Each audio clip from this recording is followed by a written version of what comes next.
And I feel as though if you don't understand addiction or mental health issues or being in a marriage like that, I don't think that you should say if somebody should not be saying those secrets or not. Like, that's her experience too, if that's what she's sharing. This is me saying something about what we're going through. This is my experience as well. I have every right to say what I went through and what I've gone through. Welcome back. Welcome back to another episode of Till the Wheels Fall Off. I'm Matt. I'm Paige. Today's episode, we're going to delve into something I don't think we've ever covered before. Whenever you've been through something really, really difficult with somebody, whether that's addiction or trauma or abuse, something serious, how much of that story belongs to you and how much of it is yours to share? It's going to be an interesting conversation. You're not going to want to miss this one. Going to get pretty raw. It's just the two of us again. I love guests. I love our guests. They've been lovely and amazing and considerate and of their, time with us and everything. But I'm looking forward to just getting back to me and you. I'm looking forward to this discussion and just having a discussion. It's not like telling others what to do. I just want to share our opinions on it, and maybe it can open up discussions within their own homes. Yeah, I hope if it does anything at all, it just triggers some thoughts in you and kind of makes you think about where you stand with this. I'm not sure if there is a right or wrong answer, but we're going to get into every bit of it. First things first, house cleaning. Hey, if you haven't followed the show, like subscribe to the show, whether that's on YouTube, if you're watching this on YouTube, if you listen to this on Spotify or Apple Podcasts or whatever, follow the show, subscribe to the show, and then leave us a quick review. Doesn't have to be anything like well thought out. Just, hey, liked it. That would help. Anything at all. It makes us more discoverable so that we can reach more people can get help from the show. We've got a website, twfo.com. That is tufo.com, where you can find out everything that you need to know about us. If you've ever wondered, hey, who the hell are these two? Their story, you can find it there. We've also got merch. We've got sweatshirts. We've got stickers. We've got t-shirts. We've got hats. We've got recovery rocks. Recovery rocks are really cool. Here's one right here. This is a really cool token of appreciation that you can give to a spouse or someone that's been through something really difficult. It's got our logo on the front, shows that you're a fan of the show. And then on the back, thank you for being my rock. It's a really cool way to signify the sacrifices that a spouse or partner makes in going through something like this. I got chips and celebrations and ticker tape parades, and you got... Not a damn thing. Not a damn thing. Rocks are trauma. Rocks a really cool way. It's not funny, but hell. To show appreciation. If you ever wanted to do a one-on-one with us, you can book that there. We've also got a free Facebook community called Tufo Community. You can find that there. We've also got a newsletter. It comes out every Monday morning. It's my attempt at being a writer. It's a great thing. Quit with that shit, Matt. You're an amazing writer. Anyway, it's also posted on the blog. If you go all the way down on our website, you can put your email address in. It's so good. And you can sign up for our newsletter. Yes. We've also just started recently a Patreon, right? So we would love to do this full time, recognizing fully that it can take a very long time in order to do this. But if you like the show and you thought, hey, I'd like to buy them a cup of coffee, you can do that. We've got a Patreon. Check it out in our link tree. I think it's like, you can do like $5 a month. Or there's another tier where you can actually get like live Q&As and stuff like that. Mm-hmm. It's pretty cool. Yep. I forget to mention it all the time, but it does exist. We've also got a course called Independently Strong. You've heard us mention this before, most likely. Our course was our way at showing people what we believe recovery to look like for spouses and partners. There's a lot of different ideas about what this looks like. There's like the traditional codependency route.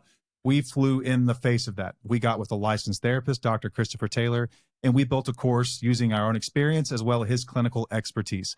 How did you put it, Paige? It's not a codependency course. It's not a spouse recovery course. It's a what?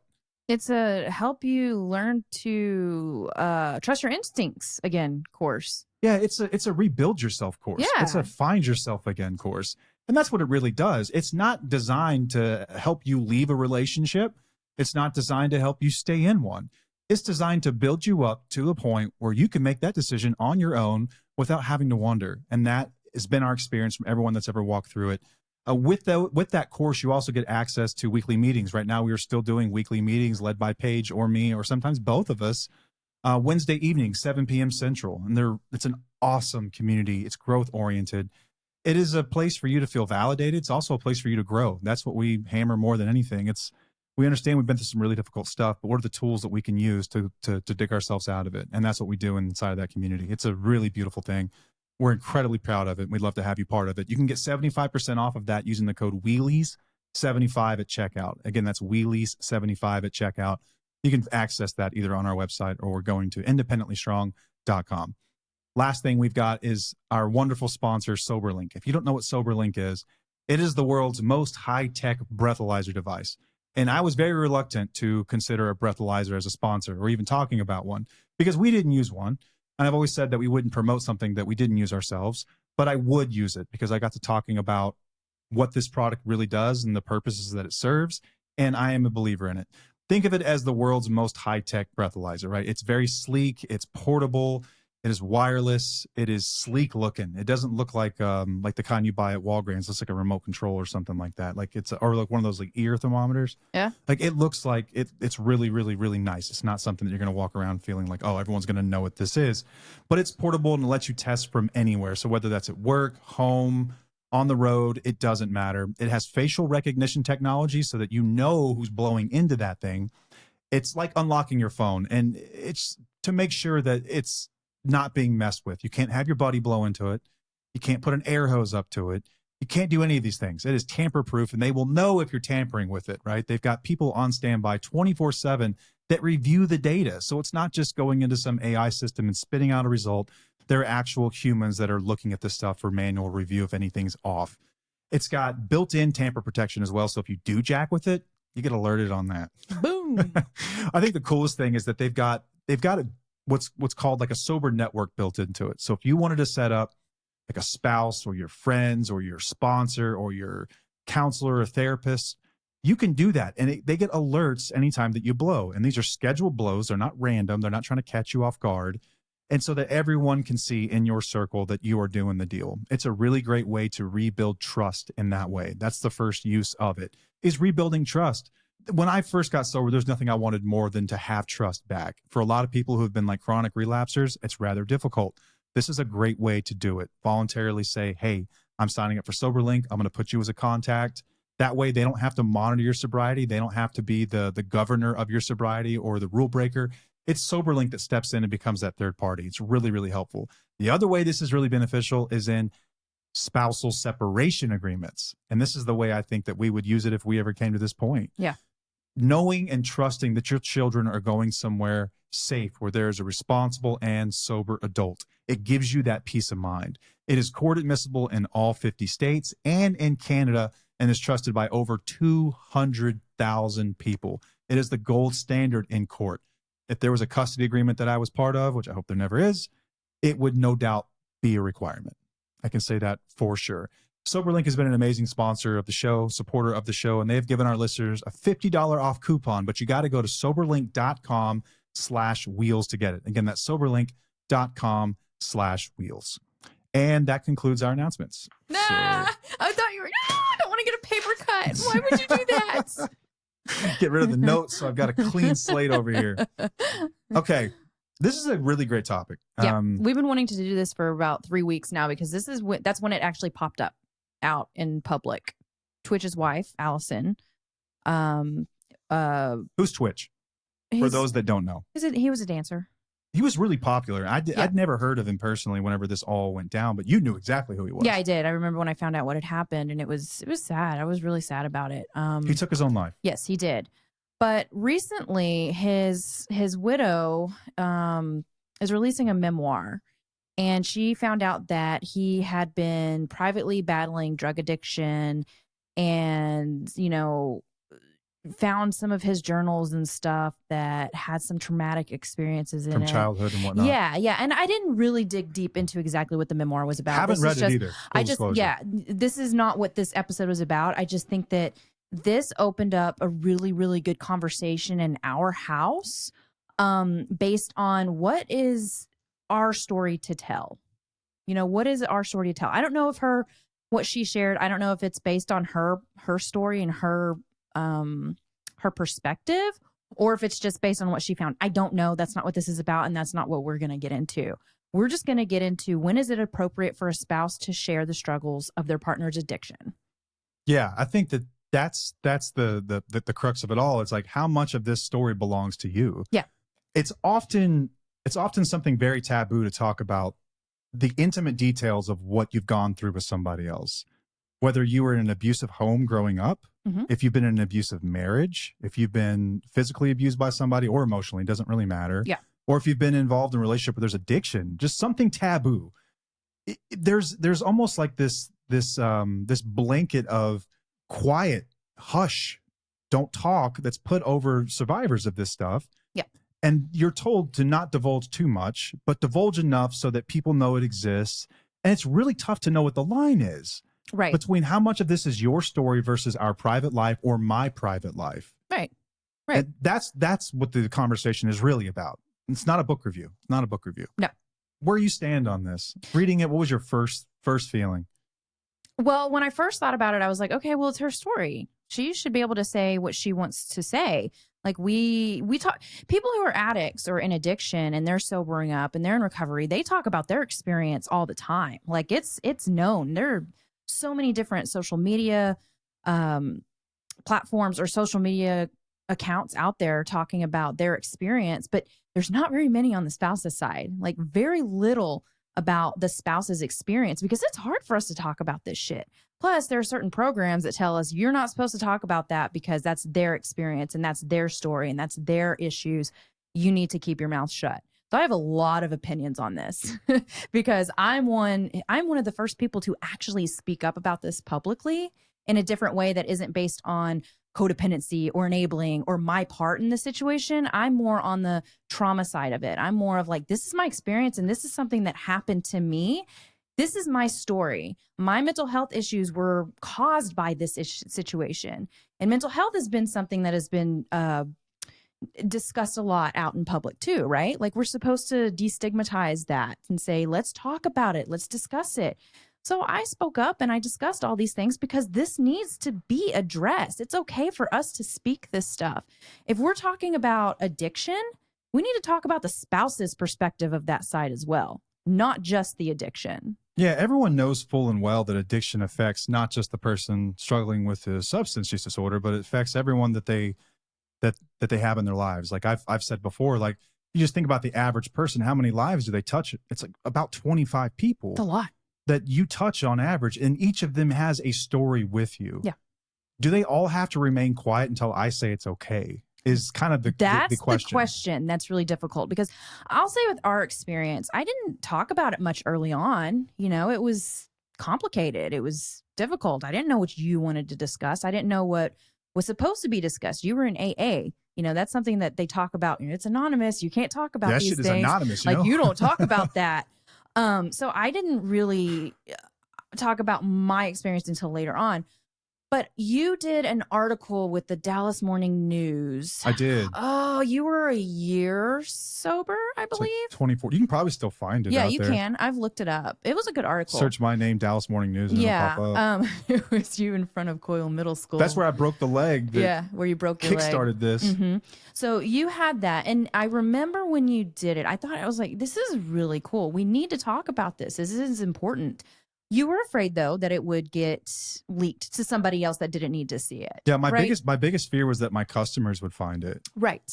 So you didn't want to really discuss it, yet you were putting the information in the Dallas Morning News. It was, for me, like in my gut, I felt like I needed to do it. Mm-hmm. I needed to come out and I needed to say that stuff like publicly. And like consequences be damned. Like this is who I am. Like I can't separate that stuff from me. Yeah. I just can't. And I personally feel like a fraud walking around trying to hide it or what is it like? What do they say? Lying by omission. Yeah. In a sense, that's how it felt to me anyway. Personally, that's how I felt. I felt like it was lying by omission. Like this really important thing about me that I'm just not talking about. Yeah. And so you have to like, I'm asking myself like, okay, so what is my intent? I always ask myself that question. Yeah, that's what I was going to ask you. What is my intent in not saying anything? It's to deceive you into thinking someone that I'm not. I'm someone that I'm not. Okay. That's what I felt like I was doing. Right. So I felt like I needed to say something if I was given the opportunity. Obviously, I didn't seek them out and say, "Hey, I have a story to tell." They came to me. They did come to you, but why did you feel like it was important to get your story out? God, that's $1 million question. Like, was it for you or was it for others? Or was it a little bit of both? A little bit of both. I actually wrote this thing I don't ever read on the podcast, but I think I want to articulate this in the right way. So I'm just going to read this if that's okay. Is that cool with you? You're just gonna be sitting here staring at me. Say, like, do you know me? I read my page's perspective sometimes. Okay, so go for it, babe. I wrote this.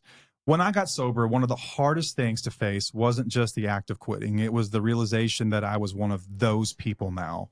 I remember having that feeling like in treatment. Like I'm one of those people. I now. had that same feeling. And when I say those people, it's like those drug addicts that you meet. It's those people who are on the payphone. Does anyone know what a payphone is anymore? A payphone at the 7-Eleven at midnight, like, you know, underweight and just like disheveled looking, and like the people that you see and tell your kids, like, that's why you don't do drugs. Right. Like I felt like I was one of those people now. I'm one of those people that everyone has to act weird around now, which is stupid because they were already acting weird around me because of the way I was. But in my mind, it was just like, I'm wearing the scarlet letter. I am a drug addict. I am an alcoholic. And there's no getting, this doesn't wash off. Yeah. You know? And the shame hit me really hard. It wasn't the stigma that society attaches to addiction or recovery, though. It wasn't that. It was my own internal judgment. That was the hardest part. It was my own internal judgment shame and my own standards for what I had for myself. That was the hardest part. Okay. It was the way I viewed myself that was the most damning thing of it all. I had to confront my own deeply ingrained beliefs about what it meant to be addicted and what it meant to need recovery. And that was really tough for me. But here's the thing. I realized that society's judgment, while real, it is real. There are people out there who still think that it is just like weak-minded people. And they think that about me, and they can think whatever they want. I don't care. It wasn't nearly as powerful as my own. The shame didn't come from them. It came from me. And the biggest breakthrough I had was understanding that I was in control of what I was going to make of this. I had the control, not them or you or her or him or even you. I had control of that. This is my life. And I didn't care what other people thought, but I had to reckon with what I thought. That was the most difficult part. So recovery isn't about fixing how others view us. It's about transforming the way that we view ourselves more than anything. It's about deciding to take this mess and to do something meaningful with it, not for anyone else, but for ourselves. It's about reclaiming your narrative and saying, yes, I am one of those people, but I'm also the person who decided to rebuild my life from the ground up. We spend so much time talking about stigma as if society is the thing that's holding us back. But what I found, what I've recognized in myself, is that the real problem is internal. The real shame is self-inflicted. That's what we have to break free from. That's where the real work starts. And for me, it wasn't about proving to others that I was better. It was about proving to myself. And once I stopped attaching meaning to what other people might think, I realized how liberating it was to take ownership of my life. And I became proud to be one of those people because I had the courage to face myself and to build something better. Mm-hmm. So when I was given the opportunity to talk about my addiction and my struggles and everything else, I had this thought first, which was, oh my God, what if someone finds out? What if so-and-so finds out? Yeah. And I had to look that in the face and say, is this about them or is this about me? And it was about me. Me and my great ideas are the worst thing that's ever happened to me. You know, so I had to confront the fact that my first thought is generally not my friend. And I'm generally trying to protect my ego, protect something. I figured, what's the harm in just being honest? What's the harm in just being truthful? And what if it helps somebody? Mm-hmm. And it did. I've heard from so many people, even people I went to school with, that are struggling out there and they didn't want to speak up. They were scared to speak up. When someone goes first, it becomes easier. Mm-hmm. And that was the benefit of it. It was partly for me owning my own part in this and my story, but it was also to help other people. Yeah, I felt like it was appropriate. And customers did find out. And guess what? They didn't care. No. They were proud of me. They said, exactly. That's amazing. And I think that the majority of society will figure out when people are in recovery and they're doing the thing and they're saying, you know, I'm sober. We look at you like, damn, you've been through some shit. And I think that's amazing that you're doing something great. That's usually what you get from people. That's usually what you get from people. It's not what you think. Such a small minority of people that have an issue here. Now, I will say that in active addiction, it is a little different because there's a lot of behaviors that go along with active addiction that it can be unforgivable and it can be harmful to others. So it's different. Addiction is different when it's looked at like that in active addiction and recovery. Yeah, no doubt. No doubt. I think you're right. Like, I can see that it's a lot easier to talk about it once you've done something about it. Mm-hmm. It's harder to talk about that stuff while it's still happening. Right. Like, let's go back a year before that. Would I be okay discussing it? I'm not sure. Would I be okay with you discussing it? I would probably have to say no. No. but I don't know, but I would probably guess to say no. Right. But again, this is about me not being okay with myself. I think personally that you don't need my permission to talk about your experience with me. But it has made it easier to have your permission. So I'm going to be real about that. It makes it easier to have your permission to discuss these things because if I didn't have it, it would feel awkward. It would feel a little weird. I'd feel like there's got to be something going on here if you're not allowing me to speak about this. Let me ask you, if you felt like you needed to, would you do it anyway? What, speak about it? Yeah. And if you didn't give me permission, is that what you're saying? Either not express permission, or just saying don't talk about it. I don't know. It depends on the circumstances. I think that it's important for me to be able to share my experience and what I'm going through. I think it's hugely important. I really do. I think that for anyone out there that doesn't want this talked about, I want you to ask yourself why. And some people might have reasons like you're a public figure, or it could jeopardize your job. Maybe you're in law enforcement, or your children may or ask you're an you attorney. not to do it. Yeah, maybe your children are uncomfortable with that news being out there. I think that you need to be okay with whoever wants to talk about it. I don't think you insist other people talk about it, but I think that you need to be okay with it. Because the fact is this, is that addiction is the most selfish thing in the world. It's the most selfish thing. You're selfish when you're in active addiction because everything's about you. And then in recovery, it continues. Yeah. Everything's about me. What about everyone else that's affected by this shit? Right. And they never get a chance to speak up because God forbid I get my fucking feelings hurt. Yeah. Yeah. God forbid I have to face the facts and look the world in the face and say, yeah, that was me. I did those things. Mm-hmm. To me, you are selling yourself short on some really amazing growth and probably some humility that you fucking need.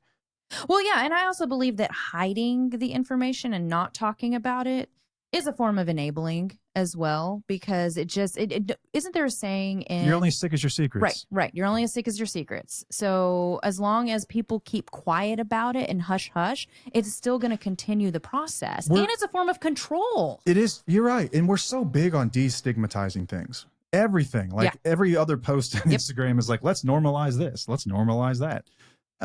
Secrets keep the stigma alive, very much so. Yes, it does. You can go back and look at this. Like, if you've never read about the Kennedys, read about the Kennedy family. I don't have political opinions on this show ever, but it's just an interesting family. They had a family member who had some mental problems growing up. I think some like developmental issues, right? Okay. And they hide these people away. They hid them away from the general public, which only furthers the stigma. Right. Had that family come forward and been like, yes, this is our child and we're proud of her and we love her and things are different, but it doesn't change a damn thing.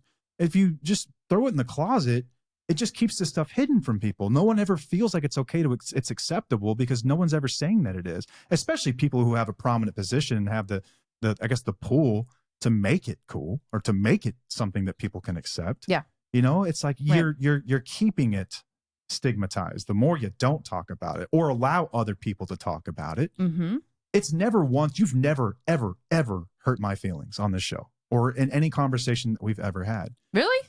You cannot hurt my feelings for things that I've already accepted about myself. That's great. That's good to know. I've already accepted these things about myself. How could you possibly hurt my feelings about them? Right. I'm interested in your experience with them. I want to know more. I want to empathize deeper. I'm curious to know how I affected you. The only thing that can do for me is prevent it from happening the next time and further my understanding of myself. That's all it can do. Right. And that's great. And of you. And strengthens our connection. But a lot of people will say, oh, it's going to bring shame to me, so you can't talk about it. Piss off. And I just don't agree with that because like I've said before in this podcast, I've said that shame is necessary in order to recovery. And if we're tiptoeing around afraid to hurt somebody's feelings by the way they're treating you, if you're not in this, if you're not in this situation, if you have never been a spouse of an addict, you have no idea what it's like and how it feels and the things that go on. Like there is lying. You can't trust someone. You go crazy. There's infidelity. There's infidelity. Stuff, there's man. there's so much that goes into it. So you feel shame. You feel bad when we speak up about that. I'm sorry, not sorry. Like, cry me a fucking river at this point. You need to own that shit. We're allowed to speak up. We can say what we feel because we've been impacted too. I'm with you 100%. And that's why I think it's important that, they talk about destigmatizing addiction. Well, we need to talk about it on all different sides, not just from the addict's perspective. Yeah. Because most of the time, from what I see, the addict's perspective is skewed for many years until they actually figure out what the hell they've done. You're right. It is skewed. Until you actually hear from the spouse's perspective, who was there, who witnessed everything, who had the front row seat. Sober, by the way. Yeah, yeah. I mean, they're the ones who got shit on, you know? Their experience matters and they can talk about it. And if that brings shame, here's do something about it. Yeah, here's where I'm at with shame. I think that shame can be one of the most powerful drivers of change that 100%. a person can have. Mm-hmm. It depends on what you do with it. It really depends on what you do with it. You can look at shame and say, God forbid I feel that because then I'll spiral. Or you can look at shame and say, that can be one of the greatest catalysts for change that a person can ever feel. It is for me. I have said before that shame and desperation are gifts. They can be a gift. Truly. I think that desperation is one of the greatest gifts in the entire world. But you don't get there while things are going great. Yeah. You get desperate when you feel shame, when you feel hatred towards yourself, when you can't stand who you are anymore. And that's when we change. Mm-hmm. We don't change when things are comfortable. We don't change when stuff is hidden. We change when we feel like shit. And we say, you know what? The alternative has got to be better than this. Desperation's a gift. Don't waste it. But it has an expiration date too. You can just decide not to say something and suddenly you don't feel so desperate because you get comfortable with hiding things. You get comfortable not talking about them. I welcome the shame, quote unquote, that you would bring on by talking about your experience with me. All that's going to do is strengthen my understanding of myself and my impact on you. All that's going to do is strengthen our relationship as I understand what you walk through. Yeah. And have empathy for your situation, everything that I've ever put you through, what it was like being with me, what the texture of your mind must have been like, so I can understand what it must have been like being married to me. Yeah. How is that going to affect me in a negative way unless I decide, you know what, all these things are true, I just give up. And you know what, that's such a sellout perspective to take. It really is. It is. Like we have got to alchemize this stuff. If you're going to feel that way, you might as well use it to your benefit. Yeah. It can help you be a better parent too. It just makes you be a better person whenever you acknowledge these things and let other people speak about their experience and what, you've done to them. Think about it in every other aspect of your life. Whenever you're struggling with your weight, it's generally at some point that you've tried something on and it didn't fit and you just got disgusted with yourself. And you go, this shit stops today. Yep. And you get your butt up tomorrow and you start eating better, you start exercising, and that's what drives change. People don't change when shit's going well. You don't change when you're still fitting into your dress from high school. You don't need to, right? It's not until something drastic happens that creates this event where we feel that. And it's such a terrible thing to say we should avoid. I think we should embrace it.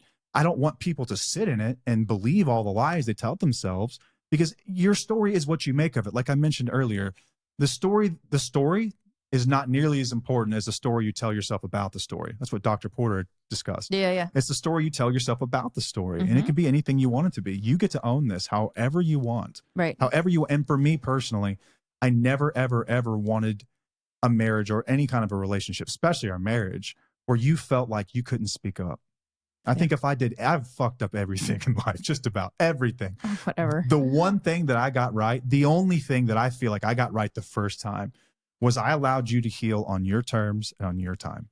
Yep. And when I say terms, that means you were allowed to feel however you needed to feel, say whatever you needed to say. It was not going to affect me. Yeah. There was no way it was going to affect me. You were allowed to feel how you needed to feel. Right. And I never tried to censor you.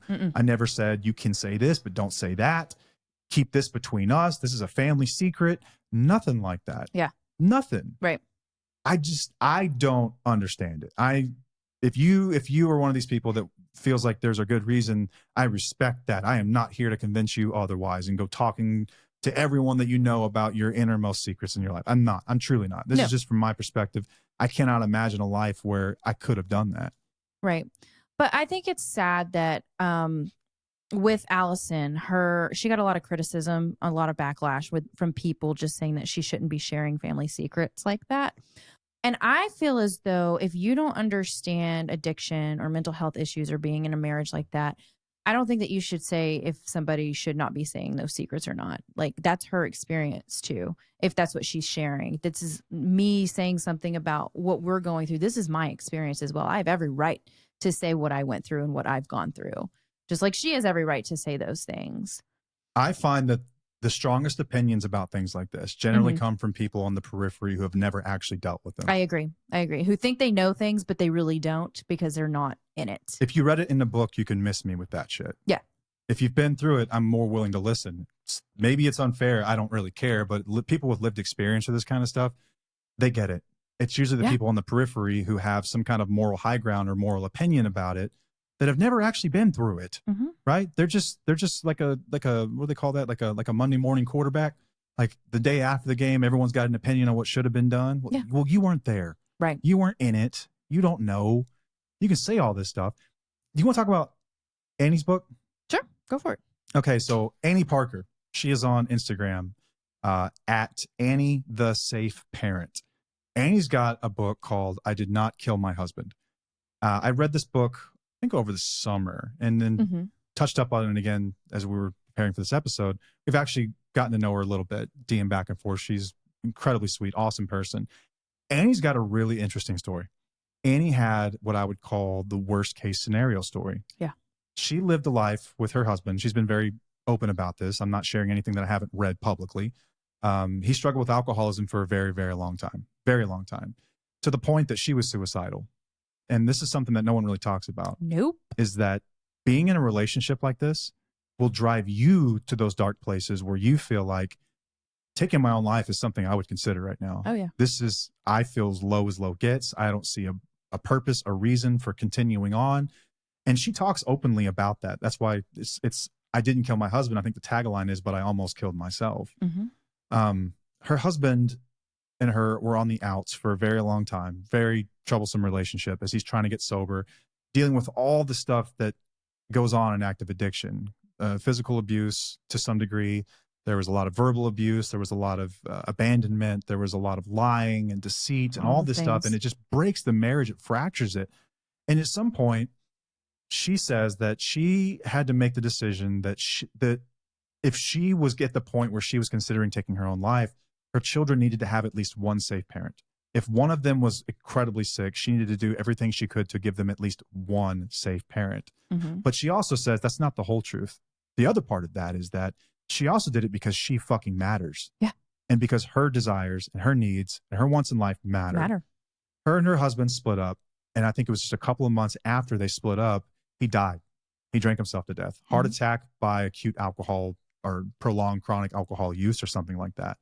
And she has shared openly about her emotions going through this, where she said things like, there were points where I would almost wish this would happen. Yeah. Like, it wasn't the worst thing in the world that this happened, but it's also the worst thing in the world that's ever happened. And she acknowledges having these two thoughts at the same time. And she's expressing how she's feeling.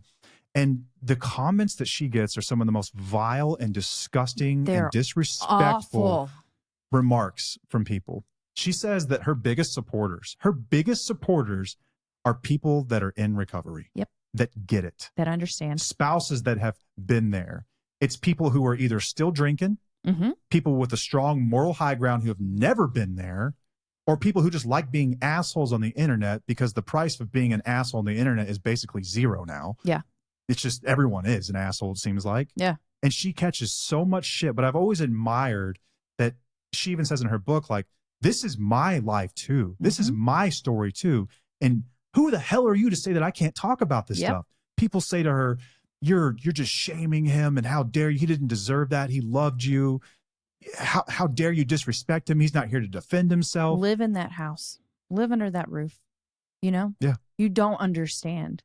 People who have not lived it do not fucking get it. Every experience that she had with him is also her experience. Yeah. Not just his experience. No. This is your fucking partner. This is the person that you're supposed to create a life with. They're like your other half. This is your experience too. It is. So miss me with that bullshit saying that it's their story, because it's not. It's not just their story. No, it's not. The moment that we choose to get into a relationship with anyone, interact with someone, we give up some bit of ourselves to them. It is now a shared truth between the two of you. It is a shared experience. It is not just yours anymore. You don't get to walk around and tell people what they can and can't say or how they can and can't feel. And in her case, where someone's not even around anymore, this is Annie's life. This is Annie's story. Mm-hmm. Annie is also not doing this to garner fame. No. She's not doing it to make money from it. She's not doing it to sell anyone out or anything like that. She's not doing it to smear anyone's legacy. She is simply talking about her feelings because it helps other people who feel the exact same way. And there's no one saying me too. Yep. There's no one out there saying that. I think it's incredibly important that we have spaces like this where people can talk like that. Mm-hmm. I cannot get over the comments that she gets. I'm just thinking about some of them now. It's just ridiculous. Yeah. It's disgusting. And I swear to you, it's from people who have never been there. It's from alcoholics who are still drinking, Yes. or addicts who are still out there, or people who are very early in recovery, or people who have convinced themselves that this codependency story that they tell themselves, that's their life and this is my life and you don't get to talk about it. And they've kind of segmented the two. And it's just like this weird, I don't even know what you'd call it. It's like a very, very conservative approach to discussing what's gone on in your life. Yeah. And I understand, like, it's not lost on me that privacy is a thing. It's not. I'm not an idiot. I know privacy exists, right? Yes. I know that in a marriage, there's some degree of things that you probably don't share. You just don't. We don't talk about our sex life openly, really. We did one time on the episode. Yeah, we did. But not not intimate details of it, right? That's stuff that I think we would both agree stays between us. Yeah. But if I ever crossed the line when it came to that, it would not be right for me to tell you not to talk about it if you felt like talking about it was healing for you or was beneficial for other people or yourself. Yeah. I think that's the line. That's kind of the gray area. I think you have to check your motives. And I think that's why Twitch's wife did catch, or his widow did catch some grief. Yeah. Because people felt like it was a cash grab kind of thing, right? Yeah, for sure. Not having read the book, I'm not here to judge or say that is a stance I have at all. We don't know. Just reading through comment sections, right? You can just read, you just kind of gather what people are saying. And it's like, hey, this is rather convenient that you released this not long after his death. And it's got some really personal details that he would have never shared and that he never even told her, which is interesting. And so what's the motive there, right? Right. She has said, I've read that she's even said, like, this is to help other people and myself heal. I think it's other people. She wanted to open up just like about mental health and whatnot so that you can discuss that and what he was struggling with, just to make it, like, normalize, because this is what people go through. Everyone has these issues. Yeah. I think that there's such a thing as productive accountability versus just like public shaming. And you kind of have to walk that line and think about what that is for you. It's probably going to be a little different for everybody. Yeah.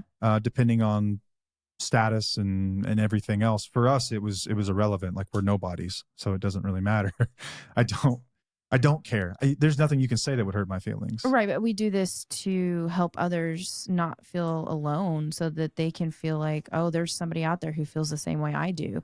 Because like I said, there are so many different accounts out there on addiction where the addict can speak their mind and what they're going through and what they've done, but there's not very many on the spouses, unless it's from the codependent enabling side of things. And I don't really lean towards that way. Mine's more on the betrayal trauma and the things that we've actually dealt with. And I'm speaking my truth and my experience and what I went through. And you're just along for the ride and telling me that, yeah, I did those things. But I think it's important that we speak up about these things when we can. There was this troll that used to follow us on TikTok. And every time that you were talking about an experience that you'd had with me, as I'm sitting right next to you, he would be like, he hates her. Or she hates him. She hates him. Yeah. She can't stand him. Just listen. Yeah, there's a lot of, there's not a lot, but there have been a few people who've commented about me being angry or whatnot. I'm like, guys, y'all, I've been out of this for 12 years now, and we've gotten through that anger. I am very passionate about what I do, and I'm there for those that are still in it who don't have their voice right now, because they don't feel like they can speak up. They don't feel like they have honestly, a lot of people don't even know what they feel or what they're dealing with, because everything that they read or they look at, they're like, I just don't relate to that, or I don't feel this way, or this just doesn't seem right. But then they find us and they're like, oh, that makes sense. Yeah.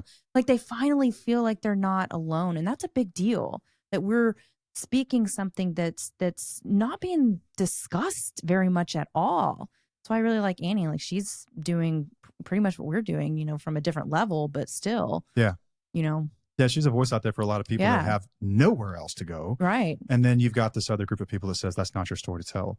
Bullshit, it's not her story to tell. She had to bury him. She had to live with him. She had to watch that. She had a front row seat to it. You think it didn't affect her or children?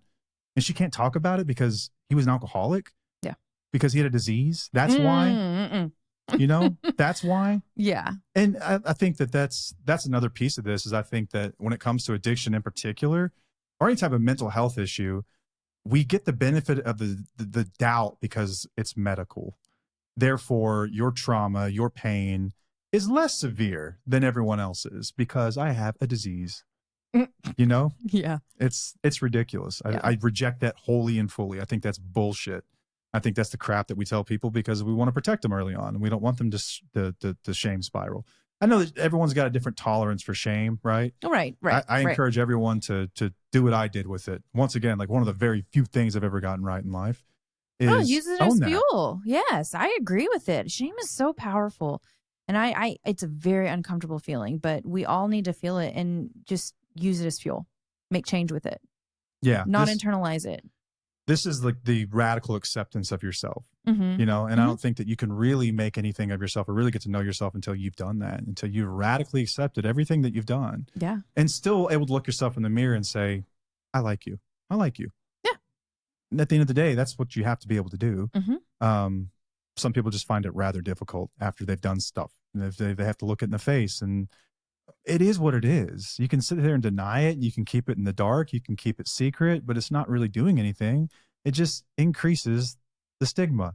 It increases the shame. It does. And then it puts your partner in a rather weird position where they're going through a lot and they can't even talk about it. They can't say a word about it.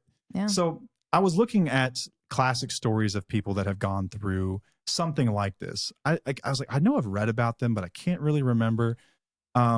Terry Crews was one. Your favorite. How do I not know this? I don't know. Terry Crews. I love Terry Crews, y'all. So Terry Crews, if you don't know him, Paige, tell us who Terry Crews is. He's like your favorite actor. Well, he was a football player once, right? Once upon a time, I think. Okay, but he's an actor that is just hilarious. He was in Idiocracy. He was in White Girls. He's in a lot of Adam Sandler movies, I think, or a few. You've seen him before. He's jacked. He is ripped. Jacked, like black dude. Huge He's guy. hilarious, He man. is amazing. He's so funny. But either way, he has spoken openly about his struggles with pornography addiction and how it impacted his wife, Rebecca. And she has also shared her perspective in interviews.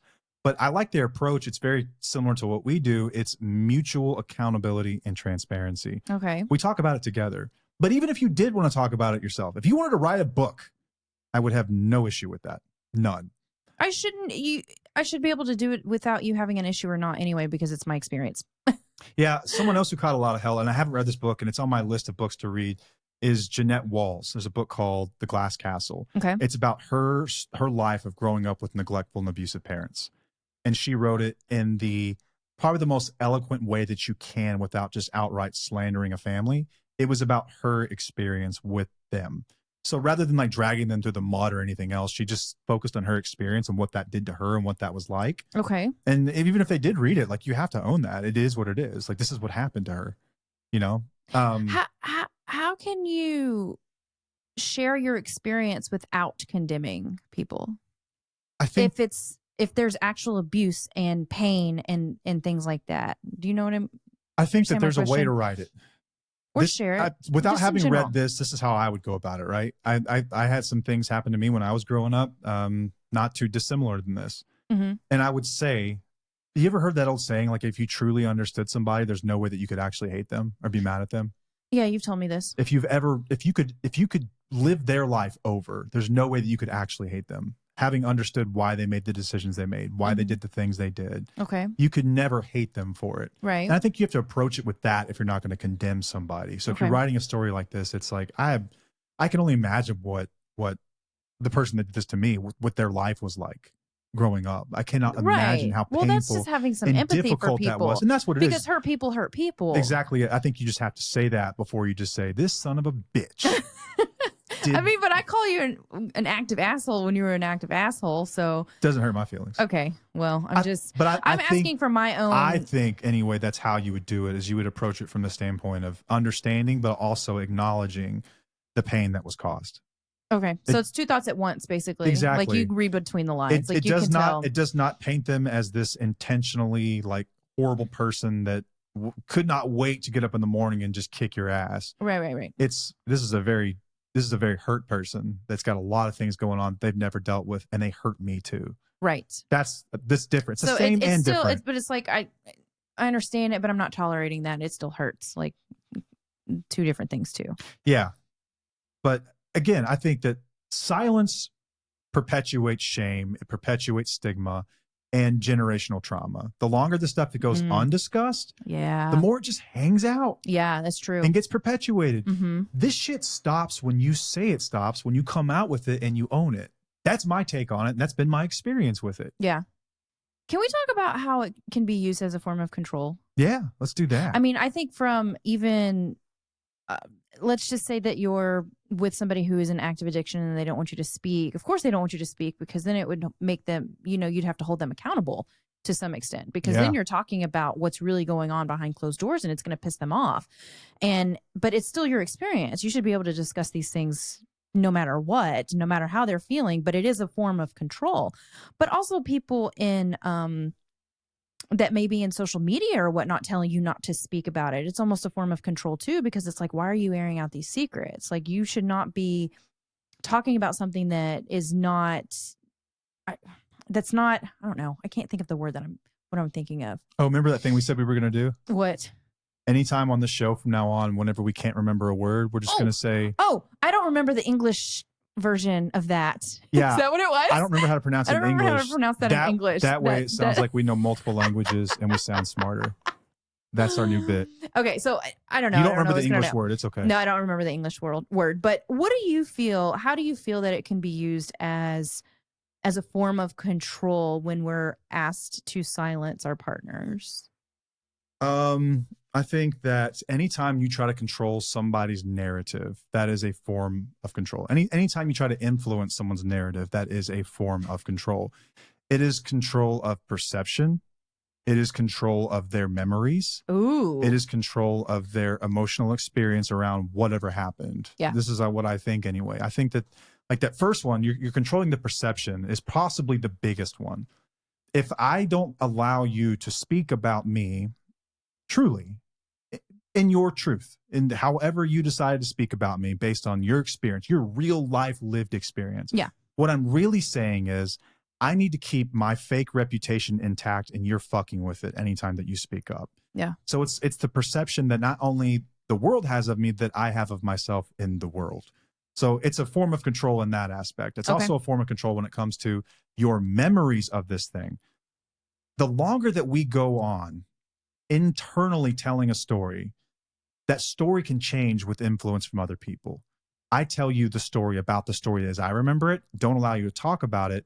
You start to remember, you can't remember what's fact and fiction. Mm-hmm. The story changes in your mind. Yeah. This just happens. This happens to people all the time. Think about memories from your childhood. Yeah. Maybe someone's told you a story about what happened and you remember it a little bit differently and now it looks something like both. Yeah. You know what I'm talking about? Yeah, it really does change. Too. Right. But had you been able to speak about that experience from the very beginning, it becomes real in your mind. You don't forget it. You create these mental markers that you can go back and recall, these events, these thoughts, this texture in your mind. You can go back and remember it. Okay. So it's a form of control in that way. I don't think that's intentional, but that's one of the byproducts of it. Right. Intentional or not. It's not okay. And then the last piece is I get to control your emotional state around the events. If I don't allow you to speak about it, if I want this quiet, you're going to have to push that stuff down. You're going to have to push it down and suppress it. And it's going to turn to something else. It's going to turn into self-loathing. It's going to turn into self-hatred. Not hatred for me anymore. It turns anxiety, depression, all the things. It turns in on itself now to where you're the one who's going to be struggling and suffering because I asked you not to talk about me to save my reputation, my perception, whatever it might be. Yeah. I think it's incredibly controlling and damaging to do this. I think that if anyone has had an experience with me, they should be allowed to talk about it truly. And if I have done wrong in that experience, then I should own it. That's just, I love it's that. really simple. It's not complicated. Right. It's just, you need some thicker skin if you have a problem with that. Yeah. You do. You need some thicker skin. Agreed. Like no one's perfect. I am far from perfect. Yeah. Sorry. It's okay. Far from perfect. I'm saying that emphatically because I'm the furthest thing from perfect. But I like me.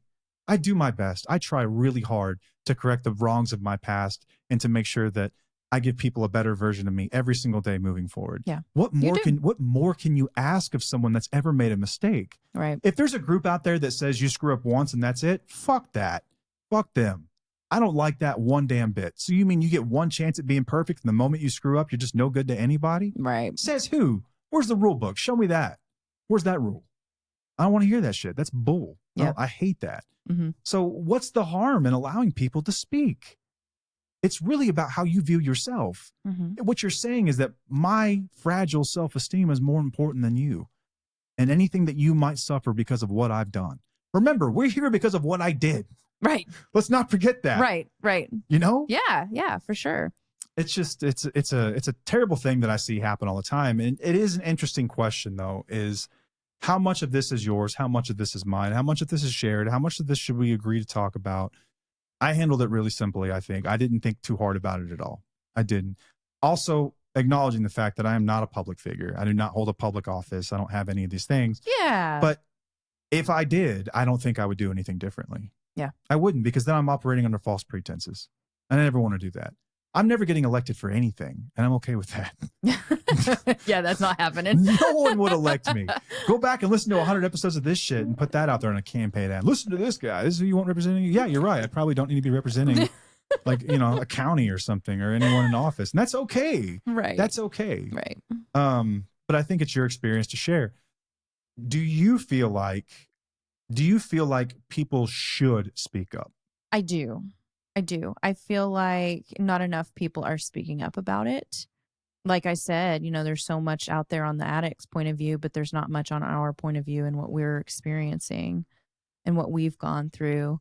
And a lot of the times, like I said, we don't even know what we've gone through and what we're dealing with and what we are even to share, because, there's been so much gaslighting and lying that it's hard for us to even explain the things that we've been through, because it's been changed a lot. But I do think that it's important that we speak up more.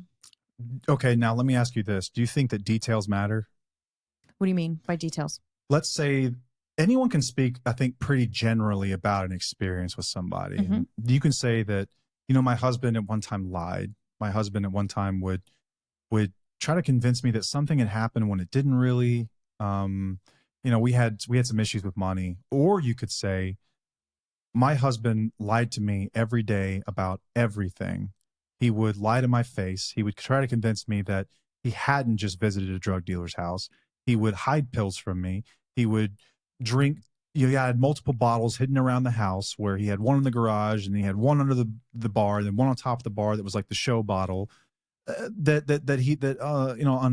a terrible Christmas one year, I took my infant daughter to a drug dealer's house. Like, those are details, and details, in my opinion anyway, make the story real, and they're much more relatable than generalizations. Yeah. But most people fear the details more than anything, and they feel That's like, true. Here's what I've heard is that you can tell the story, but you should leave out the details. Right. And like I said, it makes it easier that you're talking about it than me talking about it, because I don't know if I would talk about those details if you hadn't discussed them. And that is, I think, also valid too, is that you love me, right? Yeah. I hope so. You wouldn't want, is it fair to say that you wouldn't want to hurt me, or you wouldn't want others to think poorly of me? Yes. And it's more likely to happen if you share details? Also, to be honest, it brings on some shame for me as well. Because you dealt with it? Because I was in it. I was part of that. I'm not necessarily part of it because I didn't really know what the fuck was going on, considering you were a closet addict. But for someone who could say that you tolerated it, you allowed it. I know that when people hear our stories, they're like, oh shit, that's a lot of shit that they've been through. They've been through hell because of the way that we've talked about it. What they don't hear is like all the good shit that we've been through, like throughout the time frames too. But they can look at that, and I know that people have judged me based on the things that I have shared on our relationship. I would encourage anyone who's on my side of this deal, if you've been someone who's made some mistakes in the past, own them. Yeah. People can't hurt you with information you've already volunteered. They can't. Yeah. It can't hurt you with that. You can say whatever you want. You're not going to hurt me. I've already acknowledged these things and made peace with them. I've made peace with the people that I've done these things to, more importantly, and then made peace with myself, and you walk forward. If I rat myself out and I beat you to the punch, you can't hurt me with it. Yeah, that's true. But it gives you the freedom at that point where you don't feel guilty for sharing it. It does. And I don't care what other people think about our story and what we've shared and stuff like that. We've been out of this for 12 years, so we've been able to heal from it and deal with it and talk about it. So it might be easier for us to discuss it because we have been out of it and healed from it for a long period of time. But those that are newly healing and in recovery, it might be difficult for them to still talk about this stuff. Yeah, and you also there's something to be said about risking re-traumatizing yourself. Oh, yeah. Especially too soon. Oh, yeah. I'm not sure it's really beneficial, like re-traumatize yourself over and over, especially when you're not on the other side yet. Right. You kind of stay in that cycle of just fucking hurt right now. Yeah, yeah. But y'all need to talk together and discuss what's going on. This is your partner's story too. And if they want to share with their friends, they should be able to share with their friends or family members or somebody who's safe. Like, that's their experience. We can't censor them. No. And also it opens up conversations with people. Like, I hear some people, like strangers talking, and addiction will get brought up or something like that. And they connect because they find a common denominator and they're like, I've been through that too. This is what's going on in my house as well. I can't believe I found somebody that's going through the same thing, And that's kind of been great about our podcast and even our merch. Some people like, why do you wear that merch? You want to talk about your TUFO and whatever it is. It's very different than what AA and Al-Anon tell you to do, like to keep it quiet. But no, it opens up conversations with other people who might be struggling, and you can make connections that way. And then you feel even less alone there too. Yeah. I'm really proud of the people that wear our merch, and I'm proud to wear our merch. Me too. And that's part of the reason why it's like, I took ownership of this. Mm-hmm. Yes, these things happen. Yep. And yes, watch me walk through the other side of this fire. Right. That's what Till the Wheels Fall Off is about. Yeah. That's what it's really about. So I've always been really proud of the people that are willing to rep it, because that's what they're saying. Yeah. Essentially. But it opens up the conversation for them to talk about it. Just like those in addiction, y'all have people that you talk about this with, you know, you just open up a conversation like, oh, you're sober. I'm sober too. Let's, shoot the shit and talk about some of our war stories. We want to have people to talk about this stuff with too. Yeah. And this is, I think, why we suck at small talk with people. That's true. I don't like talking about the weather, shit like that. Like, we can do that for a second, but like, I just want to ask you, like, what's the last thing you read that made you cry, or something like that. I want to know, like, I want to connect with people on a deeper level. And you're right. This allows that to happen whenever you bring it out there. Yeah. It's very unlikely that you're going to get like noticed in public or anything like that. I don't think we've ever been noticed in public. No. Watch I say that now. We don't get out in public much. That's actually the best way to protect against that. Just don't go outside. But I also want to talk about stigma for a second. Okay. We're talking about stigma, and you said you didn't want to talk about stigma, but I want to talk about stigma. I mean, we talked about it a little bit. What are you going to bring back up? Okay. So there were once a lot of things. Okay. I will open this by saying that I think that stigma can be a powerful driver for shame that is necessary to feel, pain that drives change. Agreed. I don't think that we should just try to keep people away from shame. I don't think that we should shelter people from shame. No. I really don't think that's I don't think that's helpful. I don't think too much shame is a good thing. No. There's a gray area here. A gray area. But I think that you can look at.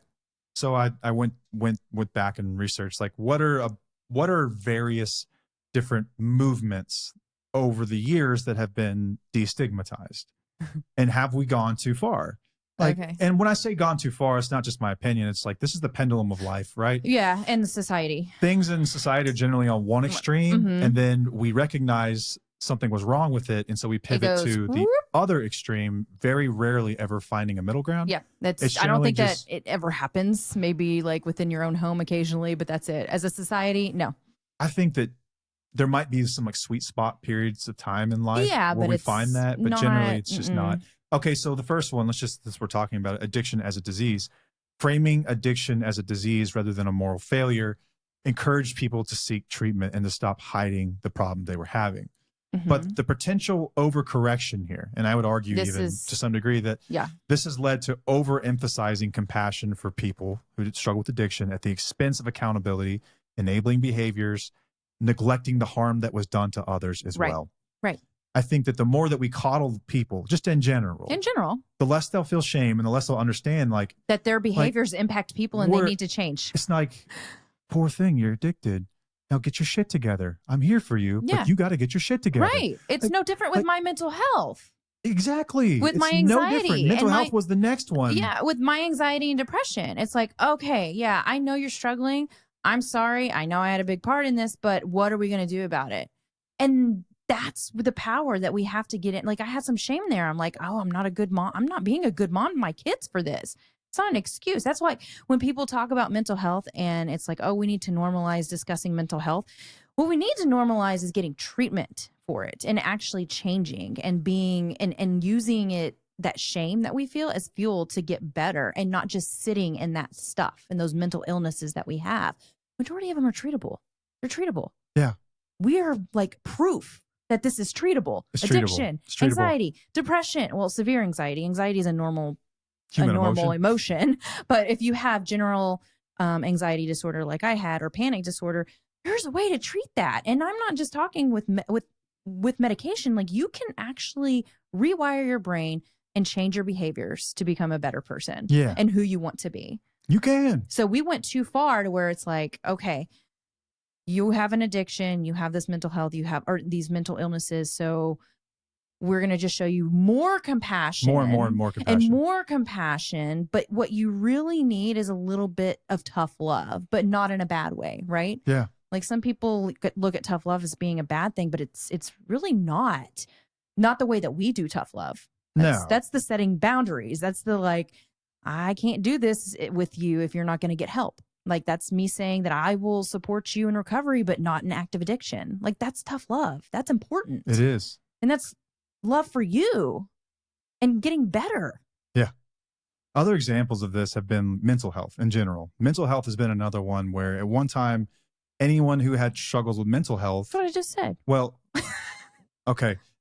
In the workplace. So in the workplace. Yeah. Work-life balance. Around the time COVID came around, we all recognized that we were probably grinding a little too hard. Suddenly we got this break and kind of reprieve, and it's like, oh shit, I can get the same thing done from home. Like, oh wow, that's amazing. And so a lot of people really had this awakening in their life where they realized how many hours they were spending in the office and grinding and hustling.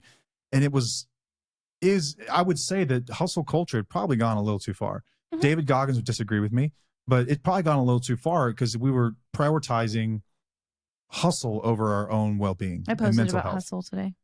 It was a reframe and hustle. It was a good one. But the potential overcorrection here is that I would claim even that this has led to an overemphasis on avoiding stress at all at work or any kind of difficult work, and potentially even fostering entitlement or lack of discipline, because God forbid I get a little stressed. You need to be a little bit stressed. That's you're not working hard enough if you're not a little bit stressed, okay? Well, you know how we talk about you have to feel your feels and like you have to feel uncomfortable sometimes? Yeah. We're not supposed to feel comfortable all the time. No. We're not. We're supposed to have uncomfortable feelings and we're supposed to be stressed occasionally. This is just life. Yeah. But if you're trying to avoid it all the time, you're missing the point. Yeah. Absolutely. I think so. Let's think about like the body positivity movement. This is going to be controversial, but yeah. Please understand where I'm coming from this. I grew up a heavy kid. My entire life I was heavy till I was like, I don't know, almost 30. I was out of shape, really out of shape. It wasn't there. Yeah. But when I was growing up, you got made fun of all the time for being fat, and it hurt. It did not feel good. I cried. I had a girl break up with me one time because she said she couldn't fit her arms around me. I got made fun of. I didn't have dates to the dances. It did not feel good, okay? That's what it was like growing up in the 80s and 90s. Anyone listening remembers that. Mm-hmm. And then we recognized that's not any way to treat people. But what we did was we swung the other direction. Mm-hmm. Where now there are fitness influencers who are morbidly obese, 600 pounds. And we're telling them you're beautiful. And maybe they feel like they're beautiful. Maybe people believe they're beautiful. Mm-hmm. I'm not here to tell you that they're not or judge your taste or anything like that. But the fact of the matter is it's medically unhealthy. Right. And I'm not sure it's the safest thing to tell people. That's great. Have we swung too far the other direction, right? Yes, so absolutely. It's no different here. Parenting style is the same thing. Well, think about also, too, people who are fit now. It's taboo to be fit. Yeah, for lots. There's a lot of people who will say that if you're fit, you're or taking care of yourself, like that's a bad thing. And I'm like, whoa, what are we doing here? Because you're shaming other people that aren't trying to get fit, or you're trying to push this unhealthy diet culture or whatever it might be. It's that overcorrection. Yeah, but that's just very it's a distortion. It's a distortion. Thank you. It's like you knew what I was trying to say. It's a distortion. It's a distortion because like we're humans. We're supposed to eat healthy, like be healthy. It's okay to be healthy. Yeah. Drug decriminalization is another one. At one time, like we were locking people up for like a gram of weed. Like they were going to jail for a gram of weed. Yeah. Okay. We had friends. I had friends that went to jail for this shit. Yeah. Right? People that have great jobs and they're amazing in their family, but when they were a teenager, they had a gram of weed on them and they went to jail for it. Mm-hmm. Well, now we've kind of swung the other direction. We've seen what happens in some cities where they decriminalize everything. And you see the fallout from that too. Like what I'm saying is either extreme is bad. Right. God damn it. Why can't we see find that? The fucking middle ground, y'all. Where's this gray area that we talk about all the time? Our society is built on all or nothing, black or white. It is. There's not much. Like think about even with politics, you get two people, all of it. Yeah, pick your poison with that one or that one. Yeah. And they just argue. And there's like this majority kind of in the middle. Like life is gray area. There is a middle ground that a lot of people just don't live by. No. So when it comes to this conversation, I think this is very much at play, where I think what will probably happen is families have been told, don't talk about it. What we'll see is families probably go too far the other direction. You think so? Probably. Why wouldn't it? This has just been the pattern of life. Okay. And then what's that going to do? Well, could do a few things. Okay. There could be a downside to this. Okay. In all fairness, this could lead to, like we talked about, shaming people. Mm-hmm. If not handled properly, if not communicated about, if not handled, I don't even know the way to put it. There's a right and a wrong way to respectfully talk about this kind of stuff. Okay. It really could put people in a position where they don't see a reason to continue on. Okay. If they feel like they have nothing like if to live somebody for, is no one supports them. continuously like shaming in a very, very ugly way, not in a way that's productive, right? Like you don't just, like when I teach people to not be, that they can be angry but don't be aggressive. Right. Like there's a middle I think ground. You'll see some people get really aggressive with it. They've just been really hurt, and they want to talk about how they feel without understanding that extreme is probably not the healthiest thing either. It's probably somewhere in between the two. You know what I mean? Yeah. So we'll see how that plays out. I hope that we can kickstart our conversation to what a healthy balance of that looks like. Mm-hmm. But at the very least, telling spouses, family members, whoever has been on the other side of someone like me, that you can talk about your experience with me, and you shouldn't have to fear any repercussions from me. And you should never have to worry about my self-esteem or how I feel about me or my ego or any of these other things, or me wanting to harm myself because of the things that you've said. And you're doing nothing more than repeating what I've already done. Right. You know what I mean? Right. But for a lot of people, they're just not ready to look that in the face.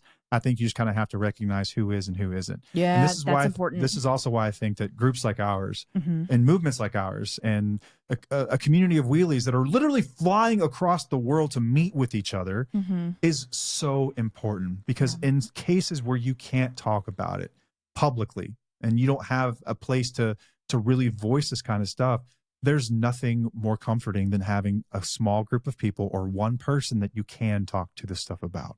Right. That you can. And we allow that. Like we allow that in our group. Oh, to absolutely. Talk about that. And it's not completely, it's not censored to where it's like, oh, you can only talk about you. And no, it's to where you need to be able to talk about what you're dealing with within your relationship, because it does impact you. And then once you get past that, you'll be able to really talk about yourself and your experience and what you're dealing with. Absolutely. That's the growth part. Yeah. But we do allow that space for you to feel less alone based on what has been going on in your relationship, because there's nobody else who wants to listen to it or will listen to it, Yep. Unless it's your therapist, which is important too. But we offer a space that's a community, like where you can connect with other people who are going through it, who have been there before. Therapists are amazing for this too. Do not get me wrong. If you don't have a therapist, get a therapist. Yeah, but I think that peer groups are there's something different about someone who's been there before. Important. When you share a detail, they don't just say, I understand how that must have felt. They share one back and you go, oh, they get it. Right. And they share how they got through certain things, like that's what's so great about the group too. It's like, oh, I did the same thing. We dealt with the same thing. Here's what I did to get through that. Yeah. So we do encourage people to talk about it. Yep. It's important. We haven't announced a date yet. We haven't even booked the venue yet, but this summer, I believe, hopefully contingent on a surgery, We'll see. Why are you bringing this up? Because I'm committing to it. I'm committing to it. Okay. At some point, we have to do it. So we've talked We about want to do it, doing but workshops, right? We did one last year. It was amazing. I was like, I could do one of these every single weekend. We want to do 2 different workshops. We want to do a couples workshop for couples that are really trying to work through this thing. Mhm. And then we want to do just a wheelie workshop for anyone who wants to come and learn how to grow can do that. I haven't booked dates on these things. I have to have another surgery. My first back surgery was unsuccessful. It made it worse. It just made it worse. Let's be real, babe. He has been struggling. My feet go numb real bad. I didn't know if I could walk today. He had a really bad moment today. Yeah, I couldn't walk. I didn't know how I was going to get to my car. My feet were completely numb. I couldn't even move my toes. But either way, I'm going to have a fusion, and I'll be down for a while. It's a big thing that we have to discuss. If I have to record from the bed, I'm going to record from the bed. Okay. When I commit to something, or if we have to pause a little bit, that's okay too, because this is going to be a very significant surgery. He acts like anytime he says, like, I got this, we got this. And then he's like, oh shit. After you get it done, you're like, yeah, this is not what I expected. And this next one is going to be really big, babe. So you're putting this out there to the world, but I'm on the side saying that it may or may not happen workshop wise. We have to see what happens with this. We'll see. I really want to do some workshops though. I do too. Ow. Yeah, I'd like to do at least a couple of them. And I know, I wish we could do one once a quarter at least. Like that's been our goal, but life, damn it. No. Life. Okay, well, I think that we've covered it. Just like any other episode, we're not answering the question because I don't know if there's a right answer. I just wanted to have this conversation. I really think it opens up a good conversation. Credit Celeste for this as well. Yeah. She sent us the message. This idea was hers. She messaged us. The concept of this episode was hers, and I was like, "That's amazing! Like, thank you." Yes. So thank you, Celeste. Honestly, when she sent that, we had like an hour-long conversation. Yeah, we should just record about this, and I really wanted to record it like then because it was so great. And then we had other things happen, and it's been like 3 weeks since this happened, so I feel like we're far away from when it happened, but I still think it was an important conversation to have. It was for sure. It's your life too. It's your story too. It is. This is every bit yours as it is mine. Yeah. And I think that if you're on my side of this stuff and you've struggled with addiction, you've made mistakes, no doubt. I think you got to give people permission to share their experience with it. And I think it's only going to help you in the long run.